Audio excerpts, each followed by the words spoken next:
Pemirsa, malam ini kami Ilyas Club mendapat kedatangan dari yang luar biasa dan tamu istimewa, yaitu Ustadz yang paling terkenal di Republik ini. Ustadz siapa lagi kalau bukan Ustadz Abdul Somad. Assalamualaikum Ustadz. Waalaikumsalam warahmatullahi wabarakatuh. Ustadz, saya dengar tadi datang dari Palembang, Ya. dan siang tadi udah ketemu dengan ARS Habib Rizik Syihab. Rizik Syihab. Alhamdulillah Pak Kani. Di- Di Megamendung. Jadi sepertinya Ustadz ke Jakarta kali ini memang karena ARS datang ke Jakarta atau pulang kampung. Satu sisi memang kebahagiaan saya. Karena selama ini setiap saya ceramah kemana-mana, jamaah bertanya, kapan Habib Rizik pulang? Oh gitu. Mereka menganggap seolah-olah saya tahu semua yang terjadi dengan Habib Rizik. Dan kebetulan memang ada jadwal beberapa hari ini, jadi bersanding dengan itu kebetulan dan saya datang ke Megamendung. Sejauh mana hubungan Ustadz sebenarnya dengan Habib Rizik Syihab? Kalau dilihat dari segala aspek justru lebih banyak perbedaan Pak Karni. Usia misalnya saya 77, beliau 65. Ya, saya lahir 77, beliau 65, lebih kurang 12 tahun perbedaan panjang. Saya di Mesir, beliau di Imam Muhammad Ibnu Saud di Riyadh. Mesir ini lebih terbuka, sedangkan Riyadh ini satu mazhab saja. Iya. Kemudian pula dari segi nasab, saya orang biasa, beliau Habib, keturunan Nabi Muhammad SAW. Tapi kemudian ketika ada beberapa hal yang ada titik persamaan. Ketika saya senang sekali dengan gerakan Amar Ma'ruf Nahi Mungkar. Selama ini saya melihat ada orang yang Amar Ma'rufnya semangat, ngajak berzikir, ngajak sholawat, ngajak memakmurkan masjid. Tapi ketika mungkar, melihat perbuatan maksiat itu diam, karena memang amar ma'ruf nahi mungkar ini kan terkait dengan kepentingan orang banyak, sehingga kalau itu kita sentuh, kalau ke istilah orang Melayu, kalau periuk belanga orang tersentuh dia mengamuk. Iyalah. Nah, itu. Jadi saya simpati dari awal sebelum saya ketemu beliau, sebelum hiruk pikuk Pilkada Jakarta 2017. Jadi soal keberanian maksud Ustadz. Keberaniannya itu bagi saya sesuatu yang menantang, saya senang. Apa fenomena dengan dia balik sekarang ini setelah sekian lama mengungsi lah ke Saudi Arabia? Kalau sekarang itu kan kita lihat Pak Karni, beberapa FB sahabat-sahabat kita itu kan dihilangkan berita terkait semua yang menulis HRS, Imam Besar, Habib Rizik Syihab itu kan langsung hilang. Kemudian yang posting-posting Instagram juga hilang. Saya masih ingat itu ketika kami umroh Januari 2018 di Makkah. Ketika itu saya ada waktu itu Ustadz Dery Sulaiman. Ustadz Dery Sulaiman mau tes streaming. Sudah dikasih tahu sama yang lain, tes aja, nanti 5 menit pasti down. Dia tes betul. Aku tes, dia bilang. Begitu 5 menit langsung down. Jadi apa sebenarnya kesalahan makhluk hamba Allah yang satu ini?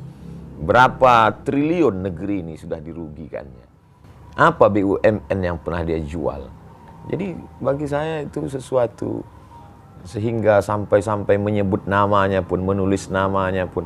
Tapi yang namanya manusia ini kan semakin ditekan, semakin diintimidasi, semakin justru pergolakan semakin. Untuk umat Islam sendiri, bagaimana Ustadz melihat Habib Rizik? Umat Islam ini kita mengajarkan di sekolah-sekolah dari mulai MDA sampai ke Universitas Islam, kita mengajarkan tentang integritas, tentang kejujuran, tentang keadilan, tentang bagaimana bersikap terhadap penguasa. Tapi kemudian santri-santri itu dalam tanda kutip bisa melihat hipokrit. tidak sesuai dengan yang dibaca di kitab kuning, tidak sesuai dengan yang dia dengar dalam ceramah, dalam kenyataan. Maka dia menggantungkan satu harapan, sosok yang dia rindukan. Dan itu terjawab pada diri Habib Rizik Syihab. Jadi sebab itu kalau ada orang bertanya, apa rahasia di balik manusia bisa menyambut beliau sedemikian ramai? Ada yang mengatakan 3 juta di airport itu. Apa di balik itu semua? Kalau bagi saya simpel saja. Orang sedang mencari sosok. Kemana dia menggantung harapan? Ketika dia lihat sosok itu, hatinya sudah terpaut. Kalau sudah cinta, apapun dia lakukan. Dengan mata kepala saya sendiri, Pak Karni, saya melihat ibu-ibu menggendong anak berhenti di tengah jalan karena lelah berjalan kaki tadi. Karena untuk menuju lokasi markas dakwah pesantren Habib Rizik di Megamendung itu, jalannya berkelok, mendaki, jalan tanah, melewati dan mobil tidak masuk. Mereka jalan kaki. Apa yang mereka cari? Tidak ada pembagian sembako. Tidak ada makanan, tidak apa. Maka mungkin mereka pun tidak melihat Habib Rizik. Tapi mereka merasakan kepuasan batin. Simbol gitu. Simbol. Ikon. Sebagaimana cintanya anak muda kepada penyanyi R&B atau K-pop. Begitu juga lah umat yang haus, rindu. Satu sisi mereka melihat dia sebagai ulama. Satu sisi mereka melihat dia sebagai pejuang keadilan. Satu sisi mereka melihat dia sebagai orang tertindas, teraniaya. Tapi ada satu sisi lagi juga mereka melihat dia sebagai keturunan Rasulullah SAW. Ustadz sendiri saya lihat mulai dilirik oleh politik ini. Yang penggagas, salah satu penggagas Partai Masubi baru, Ya. Tribun Masubi, udah mengumumkan Ustadz akan jadi Dewan Surah. Ini apa ya Ustadz mulai tertarik untuk ikut dalam politik? Saya, Pak Karni, dalam 30 malam bulan Ramadan itu, ada satu malam saya khususkan kajian politik Islam. Kemudian kalau saya memberi kuliah umum di mahasiswa, selalu saya pesankan kalian mesti ambil peran di politik. Kalau tidak, politik kita akan diambil orang lain. Kemudian kalau saya ceramah di mana-mana, walaupun itu tablik akbar di stadion, di tanah lapang, sebenarnya substansi isi yang saya sampaikan itu hanya 3 poin saja. Pertama, islahut tarbiyah, perbaikan pendidikan. Masukkan anak ke TK Quran, SD Quran, SMP Quran, SMA Quran. Setelah itu terserah dia mau kuliah di mana. Yang penting basicnya Islam, Quran. Yang kedua, islahul iktisad, perbaikan ekonomi. Maka gerakan belanja ke warung tetangga, produk halal, bangkitkan ekonomi umat. Kemudian itu banyak sekali video endorse saya terhadap produk-produk UMKM dan lain sebagainya. Yang ketiga adalah islahul siyasah, perbaikan politik. Makanya di mana-mana saya tausiah, pilihlah anggota legislatif yang peduli pada perda syariah, kemudian pilihlah pemimpin yang memperdulikan pada ajaran Islam. Kalau paling tidak dia menyuarakan peraturan-peraturan atau sikap dia, itu keberpihakan dia kepada Islam. Itu yang selalu saya sampaikan. Maka ketika saya diminta sebagai narasumber seminar yang diadakan oleh sahabat-sahabat dari Masumi Ribon, Ustadz Abdul Somad sebagai narasumber untuk memberikan pandangan tentang sejarah politik Islam. Ya, saya dengan Pak Abdullah Heha Mahua dan beberapa narasumber lain ketika itu saya sampaikan. Jadi kalau kata Pak Karni Masumi Ribon melirik saya, sesungguhnya tidak hanya Masumi Ribon, aspek politik, segala sesuatu yang memerlukan orang ramai, orang banyak, tidak hanya politik, dari mulai endorse kerupuk sampai endorse partai, saya kira mereka akan gandeng saya. Bukan berarti ungkapan saya ini pede sekali, tidak. Tapi memang itu kenyataan yang saya terima hari ini. Apa mungkin setelah ini kita akan melihat Ustadz itu justru bukan lagi, tidak hanya di mimbar masjid, tapi di panggung politik juga? Sesungguhnya Pak Karni, ketika kita menjadi ustadz, kita sedang menempatkan diri sebagai juru kampanye dalam tanda kutip. Karena ketika kita berislam, itu Islam mencakup segala aspek. Ada aspek ibadahnya, artinya ketika saya tampil di mimbar, saya sedang mengatakan, marilah kita sholat, marilah kita puasa, marilah kita berzakat. Berarti saya juru kampanye ibadah. Kemudian di dalam Islam itu ada namanya fikih muamalah ekonomi. Maka ketika saya tampil sebagai ustadz, sesungguhnya saya juga sebagai jurkam ekonomi Islam. Karena waktu itu saya mengatakan riba itu haram, marilah kita bermuamalah secara islami, marilah kita pinjam meminjam dengan cara Islam. Dan ada satu lagi yang dilupakan orang, bahwa dalam fikih itu ada namanya fikih siasah. Siasat kata orang kita. Atau disebut juga dengan as-siyasah asy-syar'iyyah, atau disebut juga dengan istilah al-khilafah, atau disebut juga dengan istilah min fiqhid daulah. Terserah mau pakai istilah manapun, tapi sebenarnya Islam mengatur aspek politik. Seorang ulama besar dari kalangan mazhab Syafi'i bernama Imam Al-Mawardi, meninggal tahun 450 Hijrah, menulis suatu kitab khusus berjudul Al-Ahkam As-Sultaniyah, hukum hakam kesultanan, politik Islam. Jadi ketika saya sebagai seorang ustadz, saat itu sebenarnya secara tersirat saya sedang mengatakan, hai umat, marilah menuju politik Islam. Karena Islam itu kafah secara aspek, dari mulai ibadahnya, muamalah ekonominya, sampai kepada politiknya. Hanya saja ada sahabat-sahabat saya yang sesama LC, sesama ustadz yang langsung cenderung langsung masuk ke dalam partai, menjadi anggota legislatif, ada di DPD, ada di anggota Dewan Kabupaten, Kota, Provinsi, DPR RI, ada bahkan yang langsung jadi kepala daerah. Tapi saya tidak. Saya hanya menjelaskan kepada umat, ini loh politik Islam. Tapi sebagai pelaku politik praktis langsung, saya kira tidak. Karena saya memang secara historis, sejarah pribadi saya, kakek dulu mengatakan cucuku yang ini sekolah agama. Jadi saya memang sudah disetting dari awal belajar agama. Maka saya tidak SD, saya madrasah ibtidaiyah, sanawiyah, aliyah, kuliah di Al-Azhar, S2 hadis di Maroko, S3 juga hadis. Lalu kemudian saya menjelaskan ajaran Islam. Jadi insya Allah saya tetap pada pendidikan dan dakwah, Pak Kami. Kalau ya seperti waktu ditawarin jadi wakil presiden pemilu yang lalu, Ya.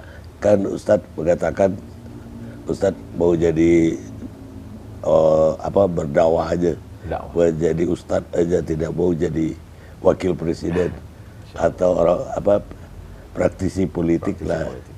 Apa itu tetap? Insya Allah Pak Kami.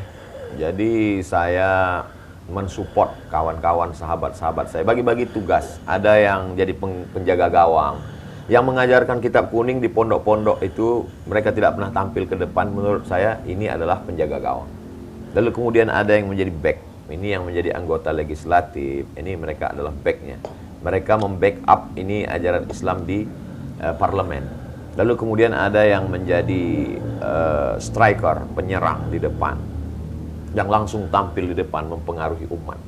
Jadi saya tidak ingin kita saling salah menyalahkan. Saya tidak mengatakan, Pak Kiai, Tuan Guru, Ustadz, kalian kok cuman di tiang gawang aja, maju ke depan. Dan mereka juga tidak menyalahkan saya. Ya Abdul Somad, kenapa kamu terbang ke sana kemari, jaga ini tiang gawang? Enggak, kita bagi-bagi tugas. Jadi gak akan duduk di partai Masubi itu kesimpulannya? Saya akan mensupport sahabat-sahabat. Dari atas, dari bawah. Dari bawah saya akan menyadarkan umat tentang pentingnya politik Islam. Karena sekarang banyak umat ini sudah putus asa dia dengan politik Islam ini, Pak Kani. Saking banyaknya politik Islam ditambah lagi dengan pelaku-pelaku politik Islam itu sendiri. Lalu kemudian al-Islam mahjubun bil muslimin. Ajaran Islam itu terhijab, terdinding, tertutup oleh perilaku umat itu sendiri. Saya ingin menjelaskan, ini loh Islam, ini perbuatan umat Islam. Jangan karena kamu sholat di masjid sendalmu hilang lalu kau salahkan satu masjid. Bedakan perilaku umat Islam dengan politik Islam. Politik Islam itu bersih. Karena kalau politik ini kita tinggalkan, maka habislah suara kita. Kita akan menjadi mayoritas, tapi dalam perundang-undangan kita akan menjadi minoritas. Karena keputusan kita diambil oleh orang lain. Akan diambil oleh komunis, akan diambil oleh sekuler, akan diambil oleh liberal. Maka umat Islam mesti berperan di sana. Nah, di bawah ini disadarkan supaya mereka memilih, yang sampai mereka tidak memberikan perannya, karena kita tinggal di negara demokrasi. Kemudian di atas, saya selalu sampaikan bahwa adik-adik, ketika saya melepas calon mahasiswa yang akan berangkat ke Al-Azhar, Kairo, Mesir, ke Timur Tengah, saya jelaskan itu. Kalian nanti pulang, kalian punya bakat masing-masing. Ada yang akan menjadi businessman, entrepreneur, ada yang akan membangun pondok pesantren, tapi ada di antara kalian yang akan menjadi politisi, politik praktis, langsung dia menjadi anggota DPD, DPR RI, kepala daerah dan lain sebagainya. Ya, tapi kalau lihat apa namanya perhatian Ustadz terhadap embrio lah, baru kan Mas Ubi belum jadi partai yang resmi. Ya. Kayaknya lebih agak istimewa soal Mas Ubi ini, karena partai-partai Islam lain selama ini nggak kelihatan ada pendekatan atau keakraban Ustadz. Ya. Padahal banyak sekali, ada PAN, ada PKB, P3, ada apa namanya PKS. Kalau Pak Karni ingat ketika kita pemilu tahun 2018-19, ketika itu ada video saya sedang makan sate, lalu ada yang bertanya ke saya, Ustadz Somad, kami ini sedang bingung memilih partai. Lalu saya jawab di situ, video 1 menit, pendek saja. Ya, pilihlah yang memperjuangkan yang jelas di parlemen, diantaranya tentang peraturan undang-undang haram khamar, saya katakan. Waktu itu saya sebut partainya PKS dengan PAN. Beberapa partai yang menjadi gerbongnya suara umat Islam komplain ke saya. Kan partai yang isinya umat Islam bukan cuma yang religius, nasionalis, kami juga. Tapi menurut ijtihad saya, 2 itu yang saya sebut. Jadi artinya kalau saat itu saya sebutkan PKS, saya sebut PAN, hari ini saya bersama dengan orang-orang tua, sahabat-sahabat Masumi, karena ada sejarah masa lalu. Saya sebenarnya ingin menjelaskan, mereka bisa saja berbeda seragam, berbeda baju, karena saya berprasangka baik, husnuzon, kullu mujtahid musib. Semua yang berijtihad itu benar. Dia dapat 2 pahala. Satu sisi dia sudah berijtihad, ijtihad politik. Satu sisi dia dapat pahala karena ijtihadnya. Kalau dia benar, maka dia dapat 2. Andai dia keliru, tersalah, dia tetap dapat 1 karena dia sudah berusaha. Ya. Jadi saya mensupport gerakan itu. Apa ada sejarah orang tua atau kakek dulu juga bersumi? Secara praktis orang tua, kakek-kakek dulu kami lebih ke sejarah dulu, kakek-kakek kami adalah P3. Karena waktu itu zaman Pak Harto kan kita cuma ada 3 saja. Golkar, PDI dan P3. Dan Kalau kakek kan masih masa tahun 50-an, kakek kan udah hidup. Mereka tidak. Mereka hanya gerakan agama, tasawuf, tidak ke politik. Oh, tasawuf. Saya mau bertanya tentang soal radikal ya. Saya melihat di Indonesia itu ada sekelompok orang kecil mungkin yang kepingin memang ada khilafah, tapi sebagian orang kecil juga kepingin dan kampanye untuk selalu memerangi khilafah. Ya, korbannya kelompok besar, umat Islam yang besar. Ya. Karena dua-duanya berlawanan dengan ekstrim. Bagaimana Ustadz melihat ini? Analisa Pak Karni tajam sekali. Ada satu kelompok kecil yang menginginkan, ada satu kelompok kecil yang tidak menginginkan. Yang menjadi korban adalah kelompok besar. Sebenarnya untuk memerangi ini hanya 2 saja. Yang pertama, umat dibuat faham, mengerti keadaan. Yang kedua, orang yang punya kepentingan jangan biarkan bermain. Karena ada orang yang mengambil kepentingan dan permainan di situ. Kalau dipahamkan umat ini, sama seperti kita mengerti, Pak Karni tidak punya kecurigaan sedikit pun bahwa saya akan mengganti Pancasila, bahwa saya anti NKRI, bahwa saya anti kebinekaan. Pak Karni paham tentang bagaimana pendirian saya, bagaimana sikap saya. Sehingga kita tidak ada kecurigaan. Kenapa? Yang pertama, kita saling mengerti.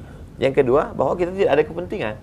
Tapi ketika ada kepentingan, maka mengerti pun kita tidak ada gunanya. Bahwa lalu kemudian kita diajarkan dari dulu, maka ketika ada kelompok yang meminta saya, memaksa saya untuk menyanyikan lagu kebangsaan Indonesia, saya menolak. Bukan karena saya tidak bisa menyanyikan, itu bukan saya karena anti NKRI. Saya dari kecil SD, sayalah yang mengerek bendera itu, dan sayalah yang menyanyikan lagu itu. Dan ketika saya mau berangkat ke Mesir, maka kami 100 anak Indonesia yang lulus beasiswa Al-Azhar tidak akan berangkat ke Mesir kalau tidak lulus penataran P4. Tes ke Mesir itu 3, tes bahasa Arab, tes hafalan Al-Quran, dan tes Pancasila dan Undang-Undang Dasar 45. Lalu kemudian setelah pulang, kamilah yang membawa bendera itu ke dalam hutan belantara 7 jam naik sampan untuk mengganti bendera yang lapuk dan mengajarkan anak-anak di kelas itu tentang Indonesia Raya. Ya, jadi kalau kita saling mengerti, maka insya Allah bualan-bualan isu-isu hoax itu tidak akan termakan oleh siapapun, sebagaimana kita bisa duduk bersama terlepas dari perbedaan pandangan politik. Ya, saya tahu bahwa banyak yang menuding Ustadz itu radikal, bahkan khilafah. Ya. Dan bahkan ketika kami wawancara Ustadz pun ada yang menuding, oh Anda udah jadi khilafah. Jangan-jangan Pak Karni sudah dituduh terinspirasi ikut khilafah. Iya, karena pernah wawancara dengan Ustadz. Labeling ini sangat mengerikan Pak Karni.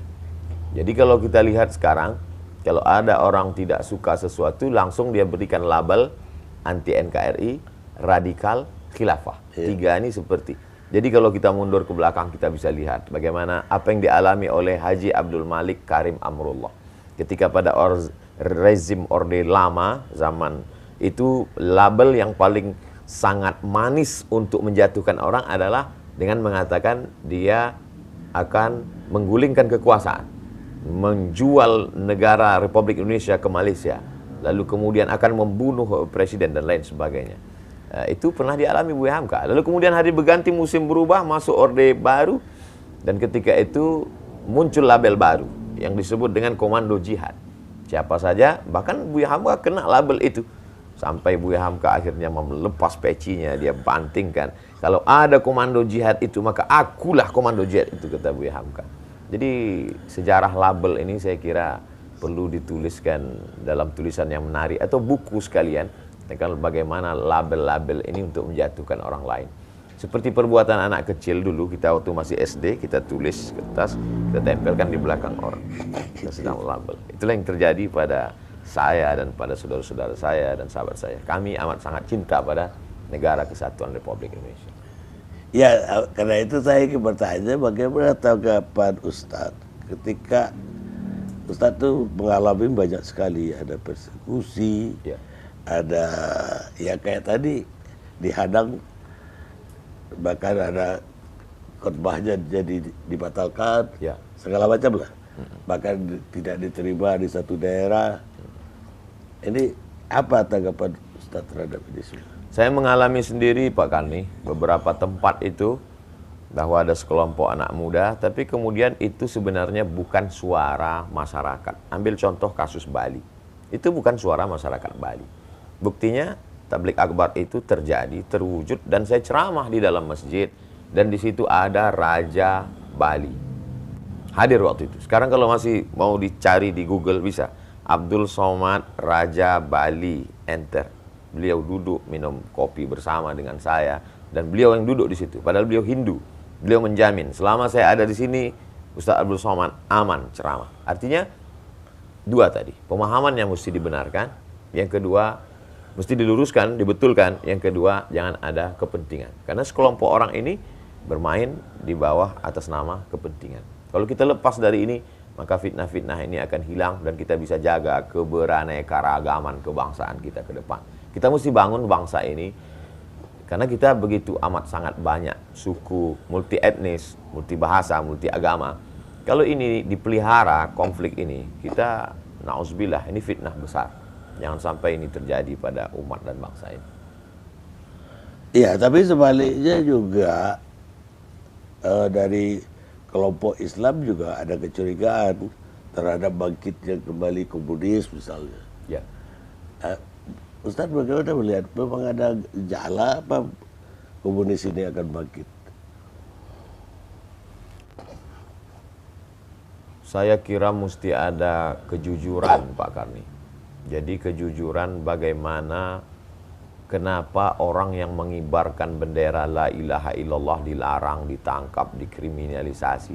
Lalu kenapa orang yang menulis buku Aku Bangga Sebagai Anak PKI dibiarkan? Jadi kalau ada kecurigaan umat, ini kan lalang kering. Lalang kering ini mesti disiram supaya apinya tidak menjalar kemana-mana. Jadi jangan sampai kita belah bambu, yang satu diinjak, yang satu dinaikkan. Kita harus bersikap adil. Maka dalam Islam diajarkan i'dilu, bersikap adillah kamu. Wa aqrabu littaqwa, adil itu lebih dekat kepada takwa. Jadi pemimpin yang ditaati itu pun dalam Islam sifatnya dua. Betul, atiullah wa atiur rasul wa ulil amri ta'ala kepada pemimpin. Tapi syarat pemimpin itu dua. Pertama, idza hakamtum bainan nas an tahkumu bil adli. Kalau menetapkan hukum dia adil. Lalu kemudian innallaha ya'murukum an tu'adul amanati ila ahliha, meletakkan amanah pada tempatnya dan dia bersikap adil. Jadi kalau umat ini mulai ada komplain, dia lihat ketidakadilan, maka bersikap adil, maka insya Allah isu-isu itu akan hilang dengan sendirinya, termasuklah isu komunis. Baik, Ustadz, ada satu hal lagi yang mungkin ini apa ya, apresiasi saya. Ustadz itu bagi saya menarik sekali ketika saya banyak melihat Ustadz tidak hanya berkhotbah di kota-kota besar, tidak hanya di masjid-masjid yang terkenal, tapi sampai ke kampung-kampung, bahkan saya lihat naik perahu segala, ke suku-suku terasing, ke dusun-dusun di berbagai penjuru. Dan kemudian juga di TV, Ustadz betul-betul selektif sekali untuk tauziah di TV. Dan saya terima kasih sekali Ustadz, satu-satunya pilihan Ustadz Raja TV One. Ini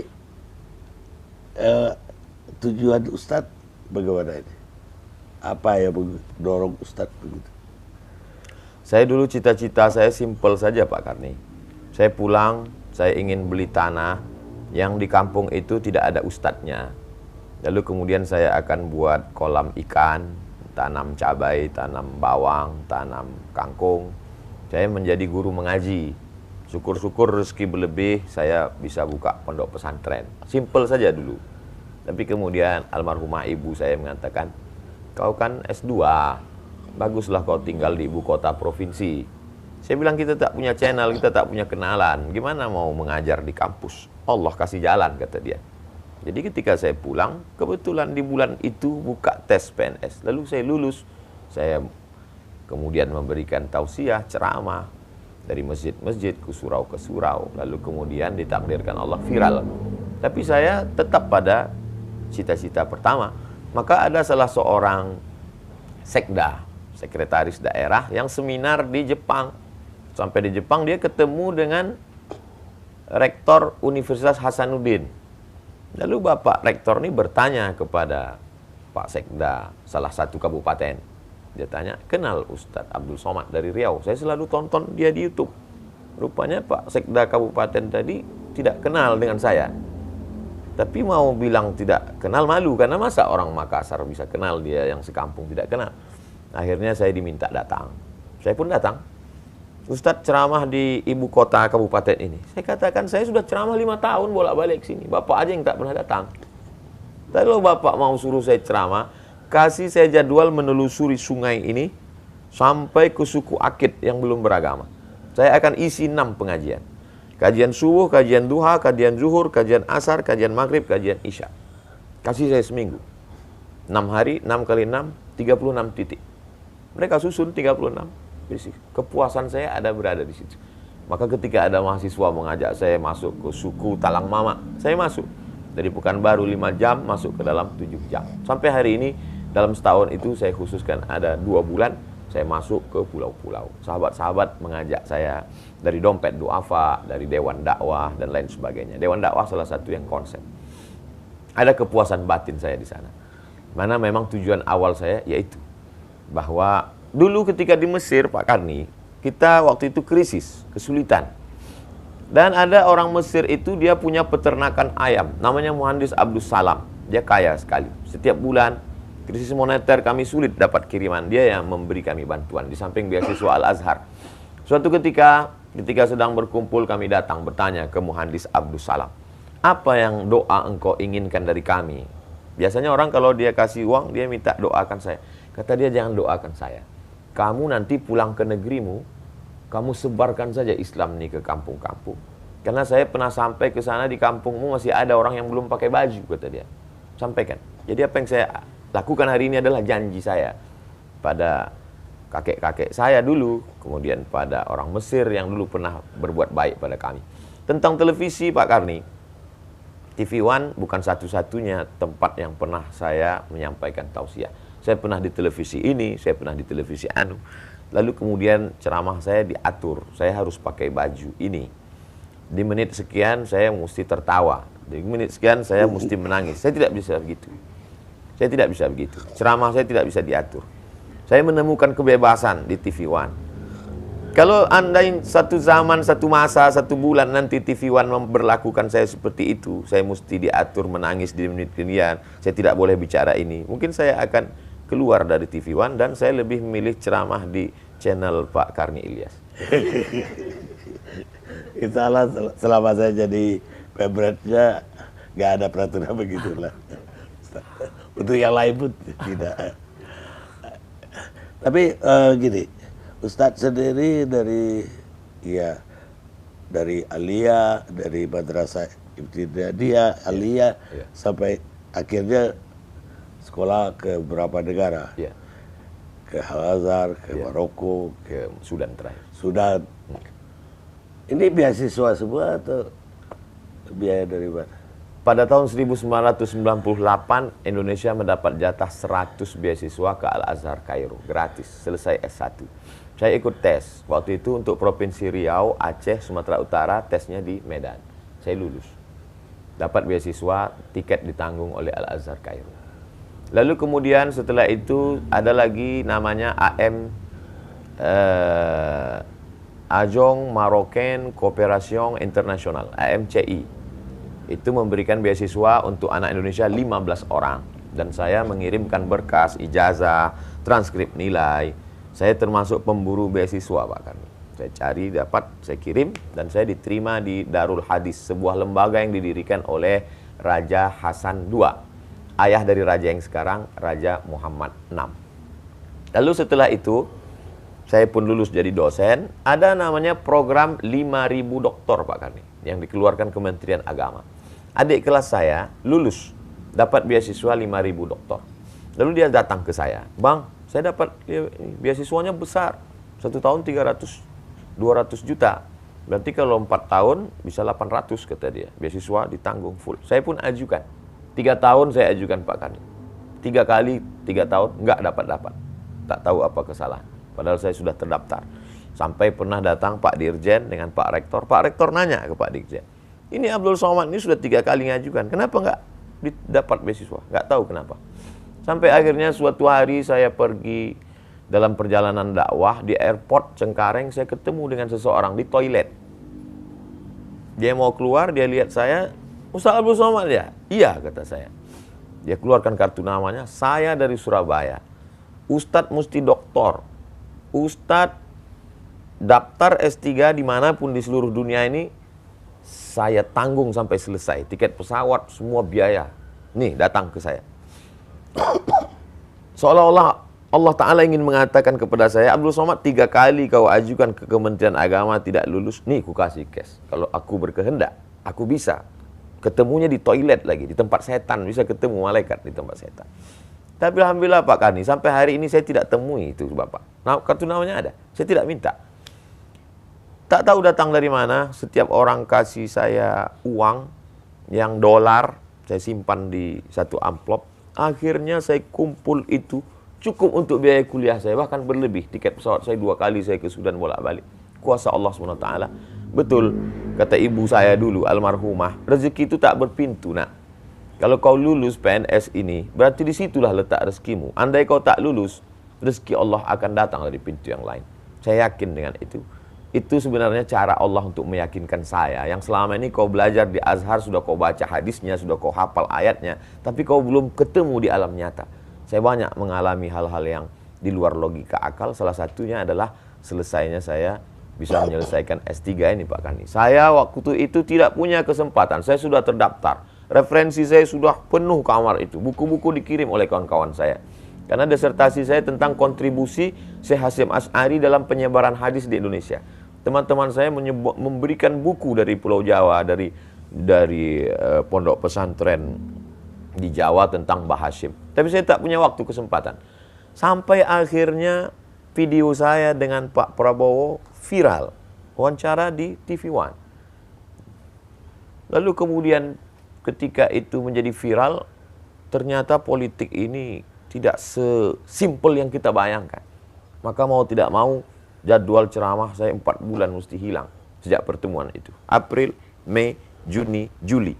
Di 4 bulan full itulah saya tidak ada main handphone, tak ketemu orang. Saya hanya menulis saja. Menulis. Akhirnya saya pergi ke Sudan dan saya sampai ke sana setelah melewati lebih dari 20 kali perbaikan, revisi, akhirnya sudah siap disidangkan. Ternyata saya baru terdaftar 2 tahun kurang 6 bulan. Akhirnya saya disidangkan Desember 2019.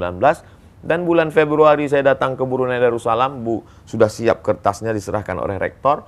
Ini kertas sudah ditandatangani sebulan yang lalu, Abdul Somad sebagai visiting professor di University Islam Sultan Syarif Ali Brunei Darussalam. Jadi saya lihat hidup ini kita jalani saja, mengalir saja. Niat baik, buat baik, Allah kasih baik. Andai tidak baik, berarti Allah sedang menguji kita. Jadi saya banyak belajar hidup, bukan dari buku, tapi dari yang saya alami. Saya kira demikian, Pak. Baik, apa ada putra putri yang ikuti jejak Ustaz? Anak kandung 1 orang. Kalau anak biologis 1 orang. Namanya Mizian Hazi Abdillah. Tapi saya tidak paksa anak saya mesti ikut seperti saya. Anak saya mesti TK Al-Quran. Dia hafal juz 29, juz 30. Umurnya 5 November ini genap 7 tahun. Saya mesti masukkan dia ke SD Al-Quran, SMP Al-Quran, SMA Al-Quran. Setelah itu nanti terserah dia mau jadi apa. Kalau dia mau ikut jejak saya ke Mesir, saya akan kirim dia ke Al-Azhar Kairo. Kalau dia tidak mau ke Kairo, terserah dia. Saya lihat sekarang dia banyak main kereta api. Mungkin dia mau jadi masinis, terserah. Yang penting dia jadi apapun, dia bisa menolong agama Allah. Berapa orang putra? Anak saya 1 orang. Oh, 1. Dan Ustadz sebetulnya kalau lihat dari CV-nya kan lahir di Asahan ya. Asahan, Sumatera Utara. Tapi besarnya di Pekanbaru. Saya Riau. sampai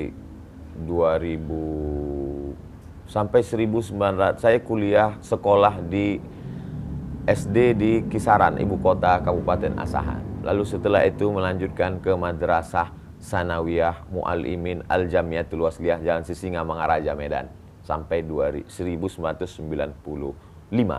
Setelah itu saya berhenti sekolah karena menurut saya sekolah itu tak ada gunanya. Presiden sudah ada, menteri sudah ada. Saya bilang ke orang tua saya, aku tak perlu sekolah lagi, belikan saja aku 1 mobil truk mau jual ikan asin. Karena saya lihat jual ikan asin lebih kaya dan lebih banyak uangnya. Tapi orang tua, ibu khususnya, memotivasi saya untuk terus sekolah. Akhirnya saya sekolah, ijazah terakhir saya di Nurul Falah Air Molek Indragiri Hulu. Itulah satu-satunya sekolah yang mau menerima saya. Sekolah itu amat sangat besar jasanya. Selalu saya sampaikan motivasi, jangan pernah menjudge orang. Walaupun anak itu bandel, nakal, boleh jadi dia punya harapan. Terimalah dia, seperti sekolah ini dulu mau menerima saya. Lalu kemudian setelah itu 98 saya ke Mesir, tahun 2004 saya ke Maroko, 2017 saya ke Sudan, 2019 berakhir dan saya keluar dari PNS 2020 sampai hari ini dan dipertemukan dengan Pak Karni. Baik, Ustadz, terima kasih banyak sudah mau meluangkan waktu untuk Karni Ilyas Club. Pemirsa, demikianlah bincang-bincang kita atau ngobrol kami berdua yang direkod oleh Karni Ilyas Club. Saksikan Karni Ilyas Club. Sebelum Pak Karni tutup, ada sesuatu yang ingin saya berikan. Silakan. Mudah-mudahan setiap melihat ini Pak Karni jadi ingat saya dan mendoakan saya. Siap. Saya lahir 77, Pak Karni tahun 77 menikah dan punya anak 79. Jadi saya mungkin sebaya dengan anak Pak Karni. Saya mau pasangkan tulisan UAS Ustadz Abdul Somad. Makasih Ustadz. Barakallah. Mohon izin Pak Karni. Ya.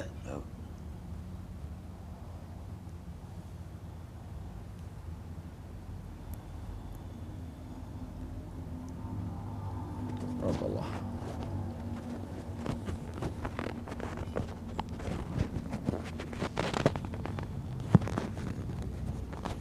Oke. Makasih. Jazakumullah. Barakallah. Dan terima kasih udah meluangkan waktu Baik Pak Karni. sampai jam berapa itu? Hampir jam 10. Hampir jam 10. Lebih dari aduh ya. Gak apa-apa ya. Soalnya asik sih. Kalau dibiarin bisa sampai malam mah. Kalau bukan di YouTube. Jalan kita, Ustaz. Baik. Kemana nih tinggalnya? Nginep di mana? Di Mas Pais.